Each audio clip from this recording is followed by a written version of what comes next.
Yes, and I'm trying to figure out what is that sequence that Ding has in mind after he's playing very quickly. It looks like he has something after G5 prepared. I'm just trying to understand what that is because I want some beautiful exchange sacrifice, but I don't yet see where to sacrifice it. Because G3 Queen H3 doesn't quite do it. Maybe he wants to go G4. Yeah, I was thinking that too. Wow, really? Looks so committal, giving away squares. Yeah, Taking I away was thinking squares as maybe well, try to though. trade the knights. Taking away that F5 square, though, on the other hand. And after G5, G4, if you go for knight D6. Oh, What? Whoa. Wow. Wait, the F4 Really? pawn is not hanging? What's going on? Whoa. F4 pawn. Whoa. It's hanging, right? No way! You can also take this knight if you really want to. Yes. We were Oh talking my about God, he exchange blundered! sacrifices. He forgot to play G5. I think that was just a finger feller. Or was it? No, it was not. I think. Well, how could. Okay, but I'm wondering, is Queen F4 the punisher or is Rook D4 a much rougher one? Because Rook D4, CD4, Knight to B3. Oh gosh, that knight is getting in there. C5. We've got to put this D6, on the board. Rook E6, Rook E6, Queen D5. It's just winning on the spot. D6. Oh. Yep. And D7 is coming. Wait, Queen D5 first. It's completely winning. He missed Knight B3. This is a beautiful exchange sacrifice, guys. That's what I was talking about. A beautiful exchange sacrifice incoming. And Ding leaned in. He's going to play it. You can see how excited Ding is on the camera right now. Just give up the rook. The knight is way more important here. If I may interrupt, even go ahead, just really quickly. Isn't Queen takes F4 also good? I mean, why on earth would you allow any of this? And he's already taken. Look, his hand was shaking. He almost. Did you see how he took the knight? His hand was shaking. He almost dropped the rook there. And we saw it on the screen. Double exclamation mark move. A winning, brilliant move. Unexpected as well. And Ding, he's on fire right now. He's back in the zone. He's playing every move instantly, not doubting, not second guessing himself. Once that white knight comes in, it's going to be game over. That black queen's sidelined. I have one question. So besides knight b3 being missed, obviously, because now it's completely dead lost. There's nothing to talk about. Knight takes d4, knight c6, it's all over.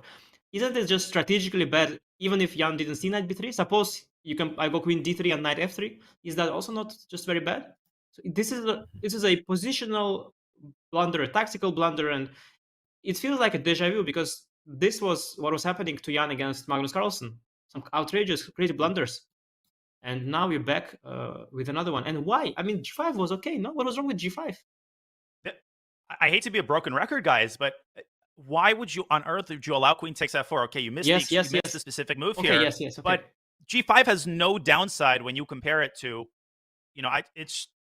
I'm speechless right now. I'm totally speechless, David. Yeah, it feels like he's self-destructed. Jan, as you mentioned, it feels like a repeat of 2021. The World Championship match, just making these very quick decisions without really calculating, maybe getting a bit excited. I'm not sure how to explain it, but this lack of consistency in this game, let alone in other matches, is going to come back and haunt Jan. G5, like you say, it's the first move that comes to mind. You protect a pawn, you're still a pawn up, the game goes on, you're relatively solid still. At least you consider it. You don't play a move like knight d4. There might have been two downsides to it, but you don't play it within, what was it, a minute or so by Jan? That's the type of decision that takes 10, 15 minutes. Yes, and I have a good angle here on his ear, and it is a red, and I can tell you the red ears is one of the signs of blunders. My ear certainly also turned red right away when I blunder something, and he is talking to himself at this point.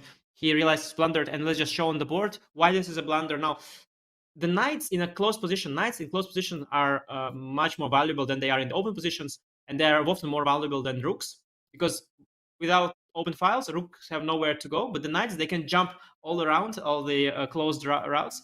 And here, with the knight coming to d4, there's also a very, very concrete problem. Knights coming to f5 and c6.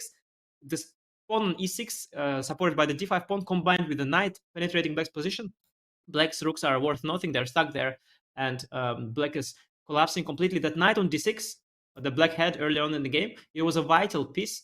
I would try to protect it at all costs. And in some of the positions where I had a rook on e4 and the black had a knight on d6, I was even wondering if I'm not going to just leave my rook on d6 on e4 hanging and just let it be taken by the knight. Because as I mentioned, let's just for example's sake, let's just go here. Let's make a few moves in the position that the analysis board. So Yeah, rook Let's e4. say white makes yeah. a move. Yeah, knight d6. Let's say I play king h1, and I'm not sure if knight takes e4 improves black's position. Let's just knight or not. I mean, the bar doesn't. The bar is staying around the same, but just conceptually, I'm not sure if knight is worth more than the rook. But compared to this position, we have won the c5 pawn, which is a huge pawn, and the knight is already penetrating via d4 to where it belongs on c6. And yeah, this is a crazy blunder. And again, Danya has been trying to say it 10 times, but we didn't stress it enough. F4 pawn was also hanging.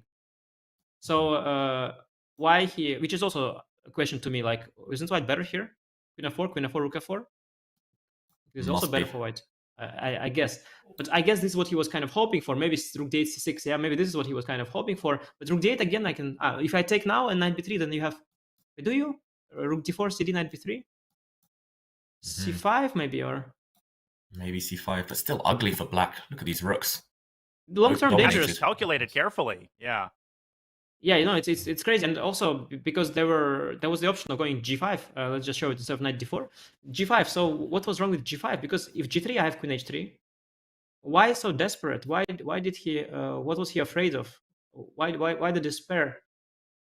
Queen g4, I can meet with queen g6. Let's say there's no. I'm trying to look for a reason for black to panic. I don't know what happened there. Some I guess he felt the pressure, and suddenly he had a brain slip. Also, the players, by the way, accelerated. There was some weird nervous tension there for no reason. They were playing slow-paced game with a lot of thought, and suddenly they both accelerated. Did you notice that? You pointed it out, right, David? Yeah. You got to be sensitive to these moments as well. You can't get carried away and play at your opponent's pace. I mean, I'm a time trouble addict, and I notice that as soon as I kind of get under time pressure, as soon as I speed up, my opponents often copy my pace, and that's where they make a mistake because I'm the one dictating the pace of the game. And Ding definitely sped up with some decisions at some point, and Yan got carried away, maybe thinking momentum was on his side. Ding has been slow in the previous 3 games of the match.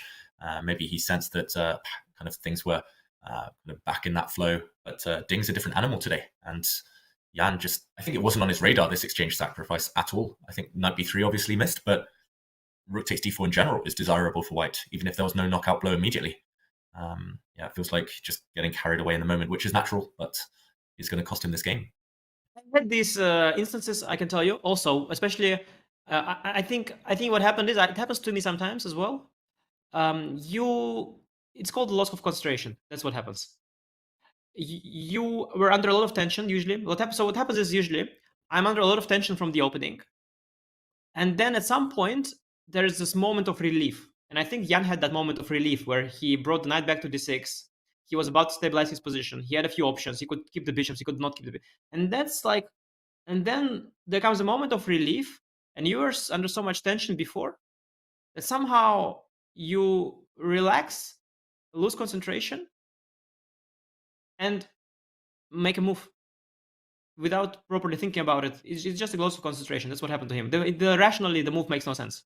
And I've made such mistakes before. And I think the fact that they speed up as well, it just something happened there, loss of concentration. And it's actually remarkable how quickly things change in the match. Like before, 2 moves before, we were thinking, poor Ding. Some people said he needs a doctor. We were talking about doctors, but now, I mean, Jan making a mistake like that. And we remember that match. Remember the flashbacks you were talking about constantly, the experience of the match. Now we have those flashbacks, and now it's Jan, I think, who might need a doctor. Jan, who should be complaining about potentially having some serious sleeping issues after this horrible blunder. And the match suddenly looks like it's completely different. And Ding, who potentially will be in the driver's seat, because this game is already pretty much over. There's nothing to talk about. It's tactically bad, but it's just positionally bad. You can defend your exchange with f5, knight d4, g6, knight c6, rook g7. Okay, you'll defend your exchange, but you're just positionally busted. The pawn on e6 combined with the knight. You can try to win this position quickly. You can try to win it slowly. You're just strategically winning. Yeah. I mean, it's the ease with which white executes the next couple of moves. It's what's so debilitating about it, is Nepo trying to generate some counterplay with g5. This makes things even worse after knight takes d4. Folks, we talked about what a blunder is with Anish in the first round. This is what a blunder looks like. I said you will know when a blunder happens. It has just happened, and this is why a move that changes the eval from 0.5 to 0.1, that's not a blunder. This is a blunder. Yeah, and what a blunder it is at a crucial point in the match. Jan defended so well. I was literally just about to praise him. If he had played g5 instead of jumping in with knight d4 earlier, allowing this exchange sacrifice, I was going to say he solved his problems almost effortlessly. He put his pieces on good squares, set up this blockade, really calm, kind of composed stuff. But how things change. And okay, he's found a way to not lose the exchange, as you pointed out, Anish. How but it was never about that. Finish this off. It was never about not losing the exchange, as we have discussed. It's just for white to penetrate here, and I really love this. It's a very tempting move. I don't know if it's a good one, but it's the move g4 is just screaming at me. This f5 square, I can gain access to it. I thought g6 was the only way for black to. I mean, I think black is lost strategically, slowly but surely. But g6 would at least keep the f5 square in check. Here, this move g4 is just screaming at me, and I cannot stop looking at it. It looks so tempting. Yeah, not worried about any counterplay for black. It's hard to imagine anything. Any open lines coming open for those rooks. Any other way? G4 feels committal. Queen e4. Looks beautiful, of course. Queen e4. How about trading queens and knight f5? Oh, I wouldn't do this. But I had a game actually similar to this against Badur Jabava. You could maybe even queen e4 and take and then g4. And because I'm thinking in an endgame, if I plant a knight on f5, are you going to ever be able to avoid an eventual disaster? I could also start with g3 if you want. g3 gf. Mm-hmm. You want to open the king side? Makes a lot of sense. It's all about that one square, one outpost. Any other ways? I mean, I'm looking on the other side of the board. It looks greedy, but knight c6. If the black rook moves away, could go pawn hunting. I don't know if there's time for that. But, it probably wins as well. I think at this point, it's only a question of how you win it. I don't think you can spoil this position at this point. Mm-hmm. Wow, domination, knight over rook in these positions. But after g4, into the textbook. Yeah, no, but I was just wondering when you mentioned like after g4, how do you try to generate counterplay? You mean h5 or? Yeah, let's jump into the board. Let's try and figure out how Ding can go for it in the most brutal way. I was looking at h5. I guess you can just take that pawn. Yeah, I'm going to take and play queen g4. Yeah, originally I was thinking, okay, knight f5, at least I could swing my rook across and hope, but still nothing's ever happening there. Tell me, yes, after knight f5, rook h7 just for fun. Can you tell me what your next move will be? Just out of curiosity there. It's going to be rook h8, queen h7, and still pretend. Okay. And then AG, queen h2, forcing a lost endgame probably. Okay, that's possible. Exactly. That's the dream. Nice idea. Oh yeah, look at how he made it. Look at how he made it. Man. Ding afterwards, I feel much better. Nice. If you want to hear a sad line, a really sad line, I thought maybe rook e7 to d7. Let's try to activate the rook. He takes d7. And after rook e1, king h2, I challenge you to stop my pawn, Mr. Nepo. Yeah, no. Rook e8, knight c6, just one. Oh, no. Yeah. You're not even going to take it. Or even queen d3. No, queen d3 is bad, sorry. Queen d3, yeah. Okay, rook d8. Yeah. No, but it's it's a g4, yes. It's yeah. Brutal stuff. This looks like game over. He's going to play en passant just to delay the inevitable, to delay the knight coming in. FG. This is so ugly. Knight is coming anyway. You could even play knight f5 immediately, but yeah, of course you take back the pawn and plant the knight in. Do we think he's going to resign in the near future? He's getting up. Mm-hmm. He's spinning back down. He's positionally lost. So what will happen is after FG, he'll play h5. I'll play knight f5. He'll play rook h7. I'll play, let's say, queen d3. And there's just nothing you can do. Nothing you can do. You'll play king h8, let's say. And I can just play whatever I want. It's not so easy to win it on the spot because d6 doesn't quite win. And I cannot push the d-pawn quickly. But there's just 0 moves you have. And what's really important here is that I have an exchange more, but there's not an open file for your rook as black. And so this is just a complete disaster, and Ding will just eventually win it. How is just a matter of taste. It is indeed. Well, knight f5 is how he's going to start. I mean, that's a move you make automatically, David. Then you think, right? You just go knight f5. Okay, then maybe g4, solidifying the knight. I would already start looking at d6, but the last thing you want to do is play a move like d6 unless it's very seriously considered and unless you've calculated it to the end. Yeah, no rush at all. He's controlled everything. Black can barely even pass at this point. And okay, he moves his rook, Jan. But I like Anish's move. Just get the white queen out of the way. Any black pawn pushes can be dodged. It's just going to stay locked up forever, and you can win at will at your own pace. Still 25 minutes on the clock as well, so Ding's going to be enjoying his position. Jan can barely kind of force himself to look at the board at this point. You know what's your problem? I mean, you have 1 million problems with black, but you know what's your biggest problem here? Okay, it's not the biggest. What is the saddest problem that black has here? Let me put it this way. The saddest problem for black is that in order for the black queen to even like look out the window, if you know what I mean, like even if you go g4 and I go, let's play queen d3, g4 h4, let's say. You try to create some open files for the diagonals for the queen. You cannot play queen h6 ever. So your queen, the only way for it to like take a look at something is to go king h8 and then queen g8 and then probably queen f8. But yeah, this is so incredibly sad, and black's completely busted here. And yeah, it's such a pleasure for Ding. I mean, it's really amazing. You're playing a World Championship match, and you have this position which looks like position from a simultaneous exhibition. You know, it's I mean, I don't know how much I would give for having this position at the World Championship match. That is such a pleasure. Yeah, Ding couldn't have dreamed it better. And I mean, it's better than any doctor. When you play a game like that, it's like swallowing 5,000 pills against your depression or whatever you have. I mean, this is it. You're back. A prescription for a knight on f5 and a pawn on e6. I was thinking of d6, c takes d6, and then e7, and stick a queen on c6. That might be totally unnecessary. I think that does win, because once the queen lands on c6, that's it. Black's position is like frozen like Pompeii. Like none of the pieces can move. Yeah, you are trying to win by force, which is my weakness. My weakness is that in a position like this, I so much love it that sometimes I forget that I have to win it. I forget that. Yeah, and if you're right, maybe it's time to win it. But I don't know. D6 is. I would never play D6. I mean, giving black some hope of something. I mean, I would first sit on this position for 10 moves and then try to get D6 in the best possible version. Yeah, it's of course you are right in that at some point actually these positions you have to probably. This one you really don't have to rush. You can win it whatever you want, but at some point you should probably win it because it's all nice. But okay, you know, people have to move on with their lives, and at some point you have to end this game. I would start with a move like queen e4. You can also start with e7 before you go for d6. I mean, even like first you can play a4, king g2, rook e2, whatever you want, and then maybe somewhere you can break through with e7, d6. Yeah. Anish, you were philosophizing about the definition of beauty, I think, or chess beauty. If we have a chess dictionary, you just need to print out this position and put it in there, and that's pretty much, just too beautiful. And it definitely works. You don't need to rush. Just depends on how sadistic Ding is feeling right now. But he looks focused. He probably wants to finish it off as quickly as possible. He actually wants to win. Yeah, that's it might be a problem that he wants to win, but okay, he will probably manage. Because you don't have to be stressed about it. I think position should win itself, to be honest. And I think that easier is to just play queen d3 or queen e4.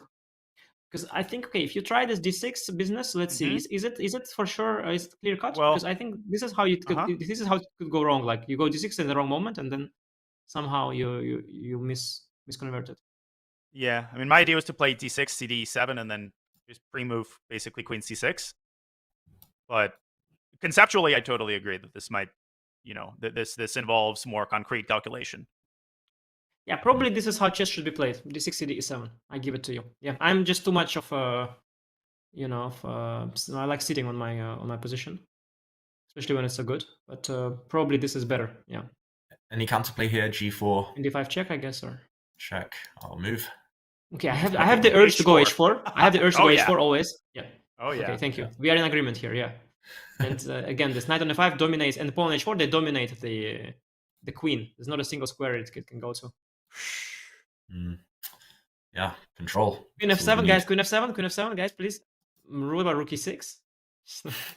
Oh yeah. Paralyzed completely. And then you bring the king in. And if you want, you bring whatever you want, or you can take knight d6 or whatever you want. It's up to you how you prefer to win. So he might well go for d6. He might. Would really go queen e4 and e7 first, probably, but it doesn't matter. Yeah, queen e4. Queen e4. King h8 and e7, isn't that also like extremely clean? So king h8 only move, probably e7, yeah. Is this not very clean? And what do you do? And then I can go d6. Everything's clean at this point, Anish. That's the problem, right? Oh, it's overwhelming. I mean, just yes. This is all by winning by force. Also, I think it's completely overwhelming. Next queen e6. I mean, just that the fact that after g4, h4, you cannot play queen g5 even. Like I've never seen a position this winning at this level. Well, I'm exaggerating, but at the World Championship, like this, like is so winning. It's just disturbing how winning this is. Mm-hmm. Queen f7, Gosh. d6, cd, knight d6 will collect a full rook. Not even close. Exactly. I also don't need knight d6. After d6 cd, okay. After queen f7, you didn't create a queen f7. Okay, let's not play d6. You don't have a threat. You cannot create it. Even if I give you 20 moves, you have no way to regroup to somehow create a threat. You haven't. Great minds think there's alike.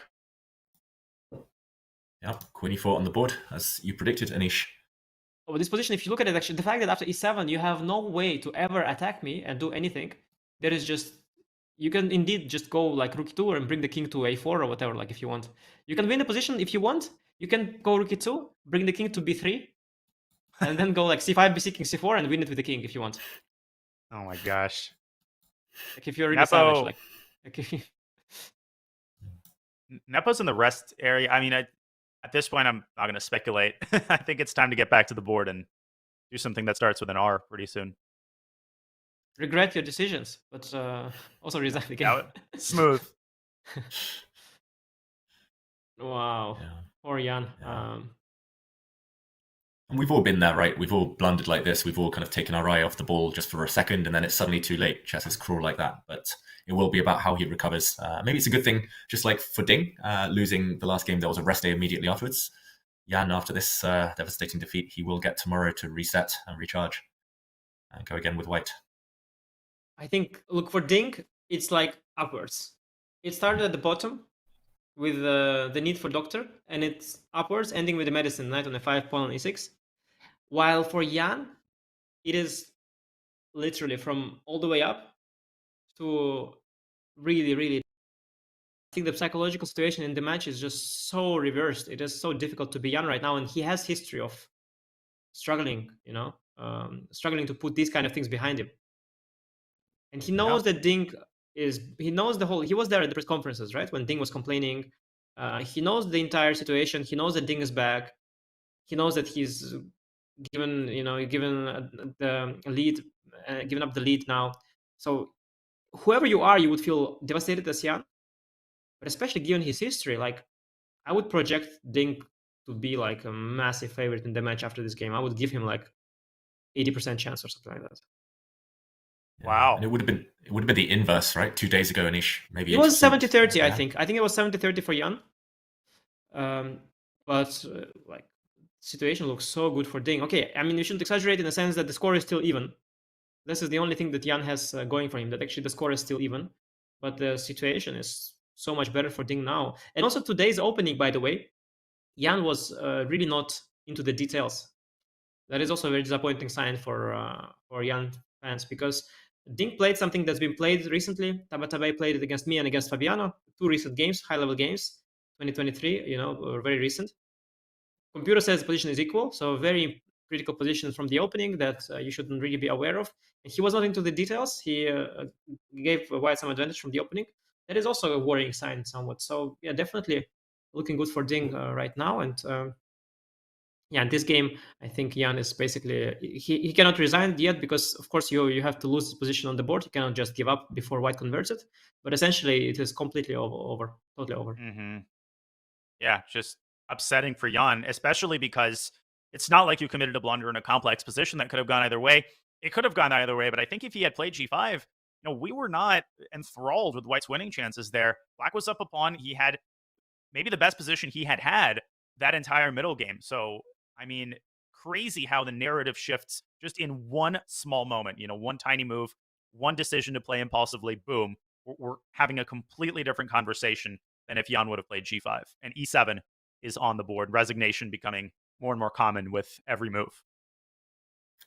Yeah, Jan did give Ding a bit of a kind of side eye after that last move, saying, okay, are you really going to try and kill me now?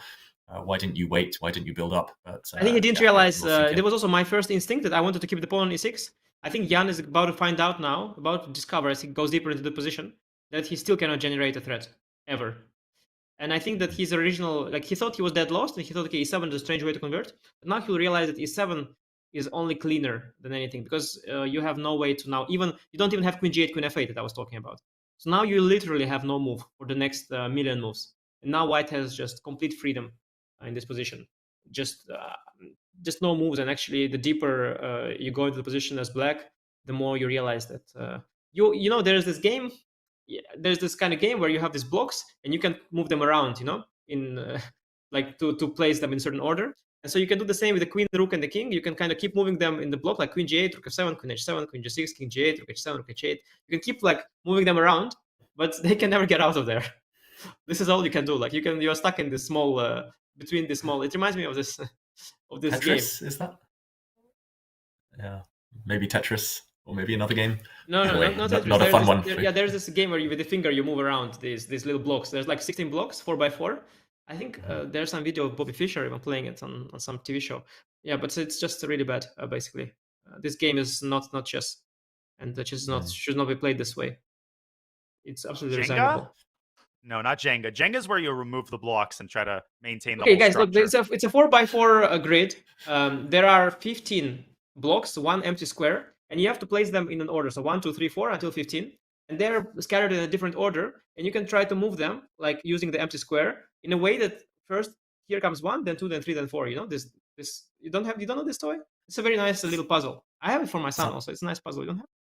Sounds like a mix between Sudoku and like a Rubik's Cube or something. No, but it's a thing. It has a name. It's a big thing. 2048, Chad, help me out apparently. there. Chad is saying 2048. No, 2048 is not that. That's where you. No. This is another. It's not. It's a physical game. It's a physical puzzle. It's not a digital game. These are 15 blocks with one empty square.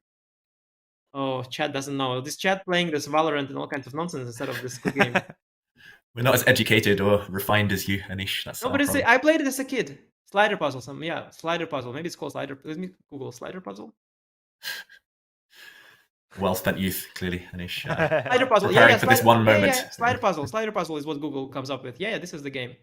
Okay, I mean, if we have a producer who can pull up that game, that would be really nice, because I feel insulted, you know, no one knows this game.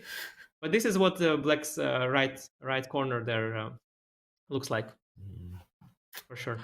Sliding. What a depressing position. I am a late resigner. I will fully admit that. But I remember I had a game like this against Wesley 6 or 7 years ago.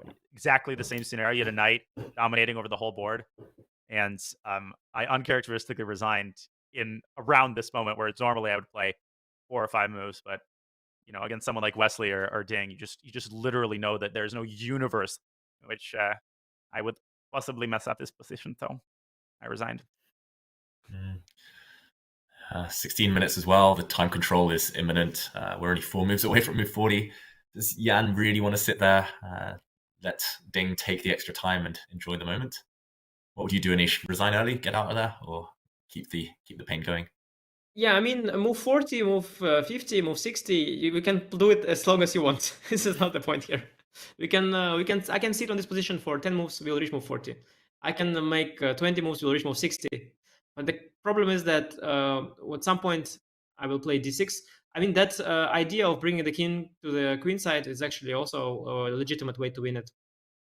Okay, Jan slides the queen from g6 to f7. Yeah, d6 resigns is what's going to happen. He wants to allow him a chance to win by force. Okay, that's fine. Yeah, d6 to win and resign. Yeah, that's possible. Yeah, because you don't want to suffer as black as well. Yeah, why to suffer? If you were Ding here, would you make a big statement by just playing like king h2, king g2, just kind of sit and smile at the opponent, or do you just want to get the job done? Do you go for the kill immediately? I know which Ding will do, because he's a very professional, very kind of results-focused player. I but think if it were me, I couldn't resist the temptation to just play a quiet move. I think when stakes are this high, I would go for the direct win, because you somehow don't want this 0.001% scenario of that, where you somehow, in some miraculous way, don't win it somehow. So you want the game to end as well, because the stakes are just very high. But of course, if this would be a game with a simultaneous exhibition, or something of that nature, where the stakes are a bit less high and it's more about joy than about the result, I would certainly love this position. It was an absolutely beautiful one. But Ding, of course, Ding is also his body language in general. He's taking this game seriously. He thinks about position, He tries to really be accurate. So yeah, within that context, you go d6. Yeah, and he'll most likely play it quite quickly. He's definitely calculated to the end of the game here. d6, you win a piece. You emerge with an extra knight, and game over. Wow, what a game! What a game! What a day it's been so far. The English opening, unbeatable. The English come to rescue. That's, the Dinglish. Oh, walked into that one, Daniel. It's that time of the day, 3.5 hours in. We're waiting for Ding to perform the inevitable. This is the time to bring out the, D- level puns. The Ding minus. Okay. Oh. No. That would not make it into the literary. Guys, are you done or you keep going? Edgar. No, I was going to reference a lot of authors would be proud of this one, including Edgar Allan Nepo. But now I'm done. How long have you been sitting on that one, Daniel? Oh, Edgar Allan Nepo. Years and years and centuries. Centuries. So bad. Oh my god.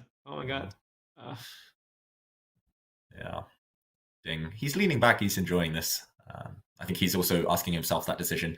Would it strike a psychological blow to the opponent in a World Championship match to just kind of assert your authority by not even moving in for the kill yet?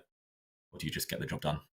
Yeah, it's giving the photographers the opportunity to take a nice picture of him winning this game. So he lean back there, in his most photogenic approach to appear, as a big boss. So he leaned back, put his hand there on his face. So I think, yeah, he's done posing now, and it's time to finish it off. I wish he would have won it more slowly, because I really appreciate beauty in chess. So I would have loved for him to do it the most beautiful way, which involves just not moving for 100 moves. But I think that, of course, yes, if we are talking serious now, it's professional to end the game with d6. Yeah, d6, we'll see a capture. Even there, you don't need to rush with white. But of course, that takes d6, wins on the spot. Queen e7, knight e8, and okay, you can make one active move with the queen, but you are down a full knight, like queen a3 or something, but it's just so far away from... It's not even close. I think it's resignable, actually, after d6. Yeah. Queen g8 also is a move after knight takes d6, but there, I think the white queen could make it to d7 via b7, or one of a million. Oh, this is his idea. Yeah, this is probably his idea with black, to go queen g8. Maybe this is what has made. Oh, okay. So maybe this is actually not even that clean with white, or you take. How do you reach to this? I think queen b7, yeah. B7. Queen g8, okay. Queen g8, queen b7 immediately. B7, queen d7. Okay. That's clean. Yeah. B7, queen d7. Very nice. Yeah. Knight e8 probably also wins, and queen e6 and rook d1 or something after king g7. But no, you are right. This queen b7, queen d7 is a very nice way to get to d7. Yeah. Ding is about to make a move. We'll show this on the board in a moment. Let's just see what he plays first.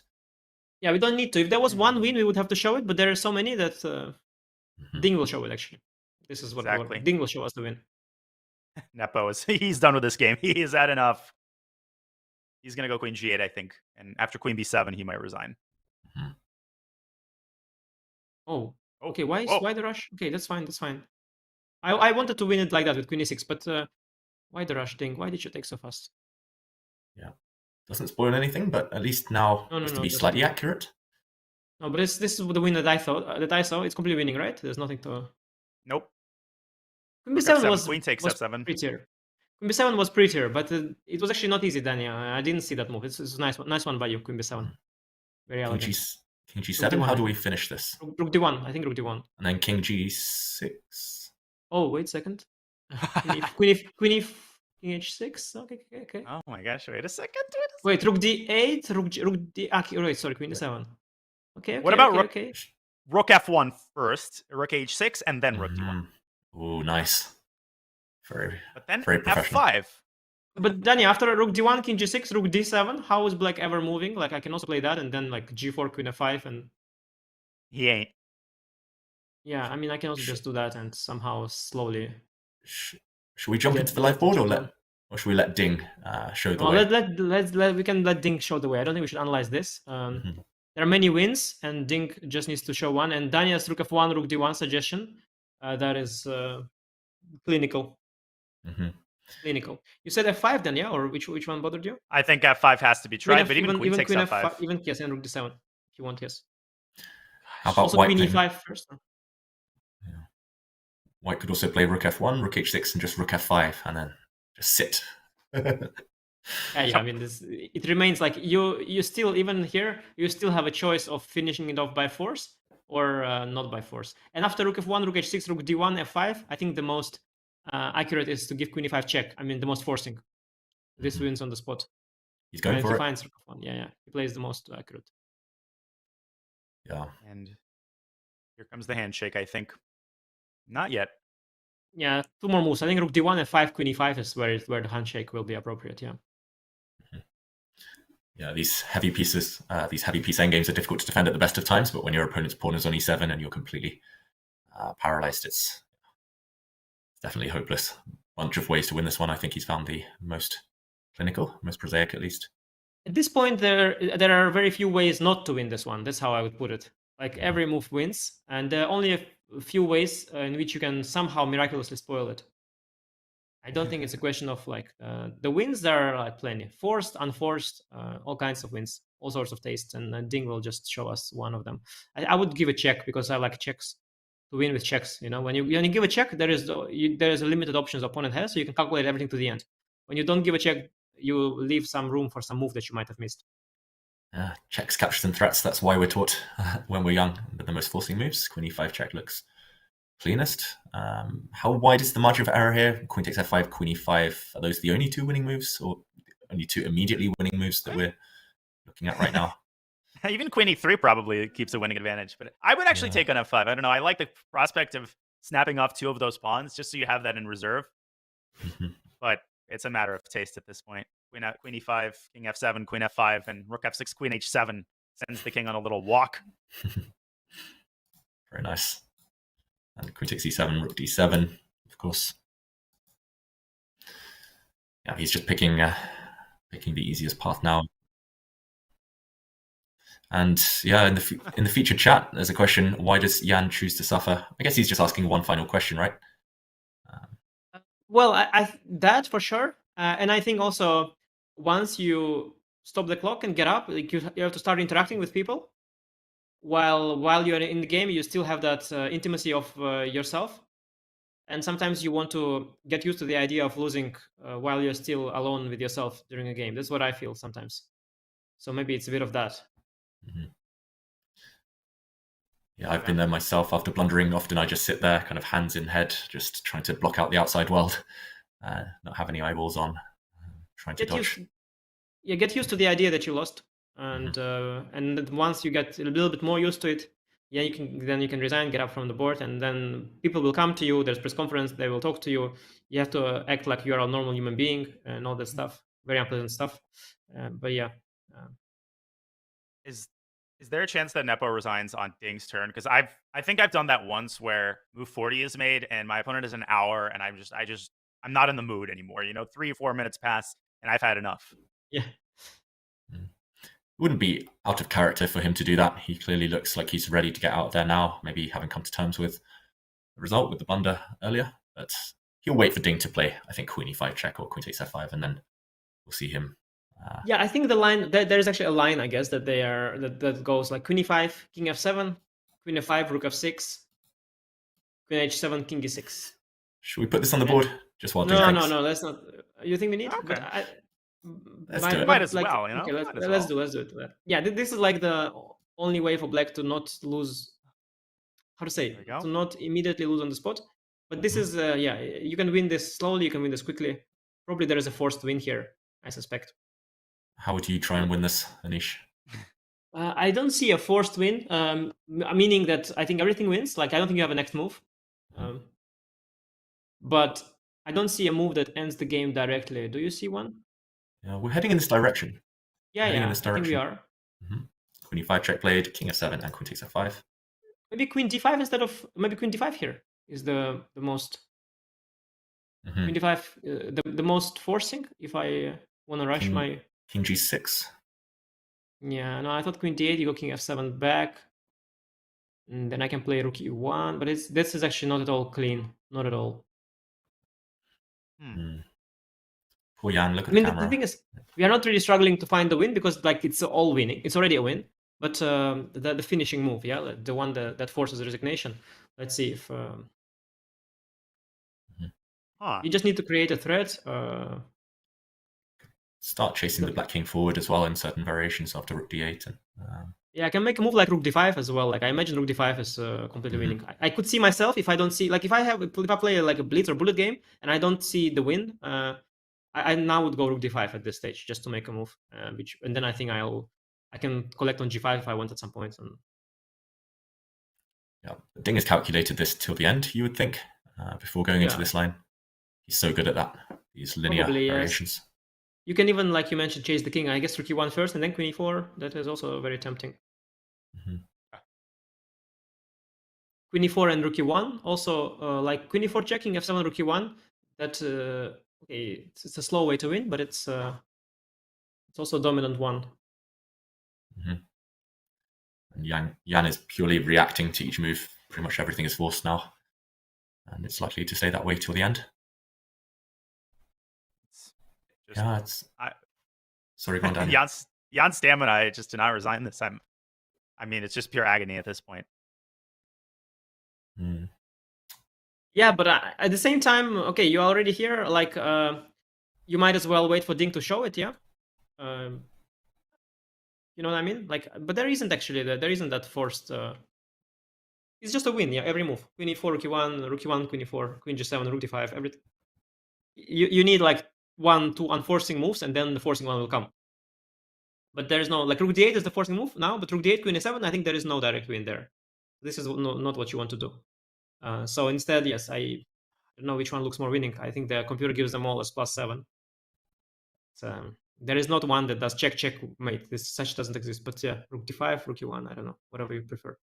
Yeah. Because sorry, go on, Anish. That we are up a pawn is not the main thing. The main thing is that black king is chronically weak, white king is extremely safe, and black queen on e8 is stuck without any moves. And even if you give black, some time, still the position is dead lost. So it's just kind of a lost position. Yeah, it's you don't need to force a win here. So it's understandable that Ding is choosing, but it's also understandable Jan doesn't resign because he still stands with the queen on e8, so he waits for Ding to convert. Yeah, this is the best position Jan's had since the blunder, it feels like. And maybe there'll be an inkling, just a little hint of frustration for Ding if he can't kind of find that knockout blow immediately.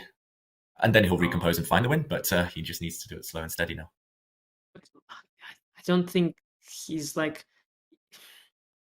This position is unsavable beyond like ever, and I don't think Ding is annoyed. I think the conversion is going quite fine in a way. Like he's converted, he basically won back the exchange, won a pawn, and he kept his main trump, which is the passed e-pawn.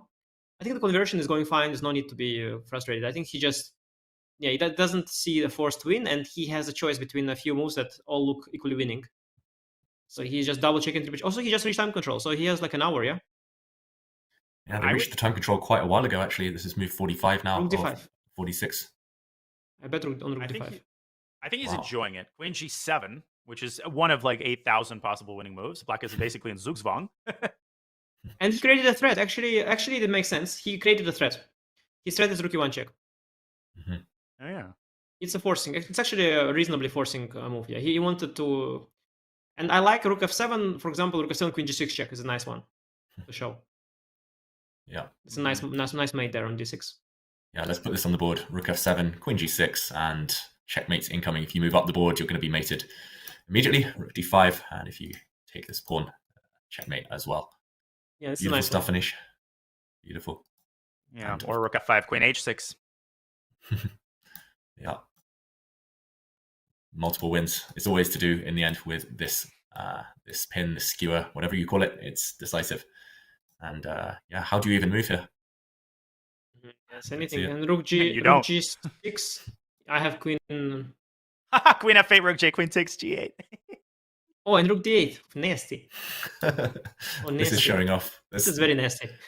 It's easier stuff than this, but good enough. No, but this is the nicest. By far the nicest. Wow, but guys, this is a huge news here. Huge news for us. There's epic matching coming. Yeah. Wow. This one is over. Queen g7. Nice final touch. And yeah, I just don't see Jan continuing past this point. Queen g7 was enough. He does play one more move. Let's go back to the live board. And Oh, this Ding will do your thing, Daniel. Ding will do your... Because this is the most forcing one of all. I didn't see a forced win actually here. This is the most forcing one of all. Nice one. He will do it. Epic. I mean, the thing is, you can go queen f8, rook g8, and there you could go rook d8. Ah, rook d8. Okay. That also wins. Rook f8, ef knight. Yeah. Oh, yeah, just that for does fun. win. Just for fun. Just for fun. wow. You can ef win, but ef knight is just for fun. Yeah, rook d8 is very, very winning after queen f8. But I like this queen takes g8 idea. Very pretty. Surprising win. Mm-hmm. Which one is he going to go for? This is a basic bet here. He will go for queen f8 and then rook d8 or queen g8 because this is the forcing way to do it. And he has it at this point that he can calculate very well, so he will find it. He's enjoying himself. Look at it. He's enjoying himself. Hands around his head. Oh, yes. Yeah. He could calculate this with 1 minute on his clock, but he's got 1 whole hour. So queen f8. Yeah, Jan. Poor Jan. Not even looking at the board anymore. Queen f8. And that might be it. He might... I mean, we keep asking this question every move. He might just play on, allow the beautiful finish. No. There he goes. No. And there we go. Handshake. Ding wins.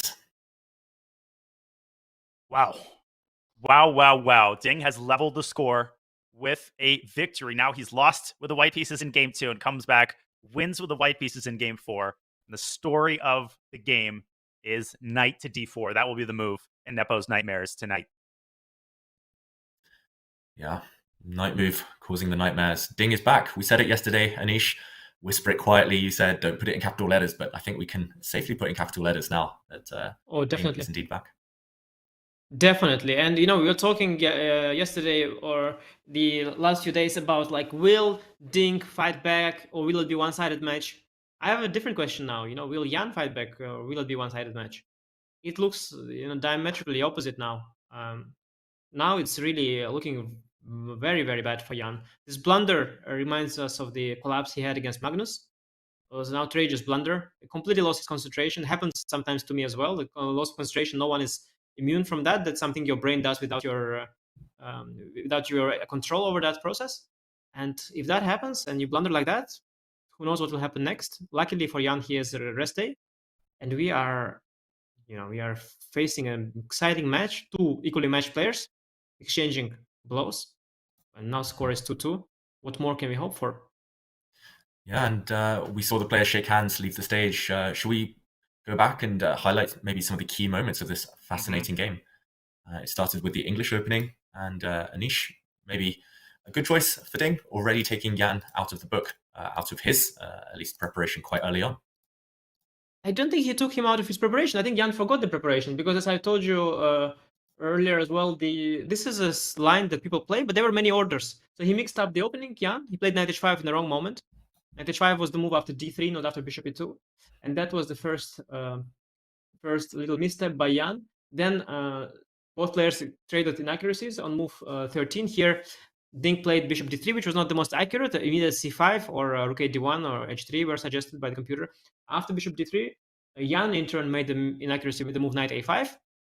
After bishop g4, knight d2, allowing this move c5, when then e5 and d5 were extremely unpleasant. For a while, Jan played it really very, very well. He braced for impact, doubled on the e file, moved the knight back to b7, played f6, stabilized the knight on d6. It seemed as though perhaps around here, perhaps Jan would be, here was perhaps a position that looked the best for black from the entire game. It looks like maybe Jan would stabilize the position, maybe even take over one day, who knows. I think keeping the bishops was very, very juicy options for black. But suddenly, both players accelerated here for no reason, started playing very quickly. And in that sequence, at some point, move 28 here, Jan played knight d4. That was a decisive blunder and came out of nowhere. So Dynast suggested just g5. What was wrong with that? We still don't know. And after knight d4, many questions about this move. Why even allow queen f4? But simply rook takes d4 and knight b3 was missed by Jan, and the rest was just a matter of conversion. A very strange moment here. To be honest, of course, the opening was quite eventful, but here a tale of one move. It's loss of concentration from a position from equal. The bar even is mean, it gives white a small edge, but its position really is not far from equal here after g5. Perhaps white has some long-term pluses, but nothing dramatic, and after knight d4 is just all over. Wow. Incredible. Just such a shift, right, of narratives. Had he played g5, we probably would have still been commentating the game. And that was a 3-result game. I mean, it's not like white is just pressing for 2 results, David. I mean, black is up a pawn, black is kingside play there. And we very well could have been spinning a narrative of Jan being up 2-0. And that is the thought that he's going to have to be getting out of his mind tonight so that he can sleep. Because right now the match is tied, right? He cannot afford to catastrophize. Yeah, exactly. A traumatic blunder, but you have to get it out of your system. That's what the top players need. They need to be consistent in order to compete at this level. And Jan is capable. He's not played badly other than this one move in the whole match so far. So he needs to take confidence from that. I'm less pessimistic maybe about Jan's chances than Anish. I think he's much more mature than ever. He's much more stable than ever. Mistakes will happen, but yeah, he will need to reset for sure. And in general, this game, he defended pretty well. Yes, he got kind of tricked in the opening slightly, but just this one move. And yeah, that's all she wrote. One move can decide things at this elevated level. Yeah, and one move did decide things. We will, ladies and gentlemen, be bringing you the press conference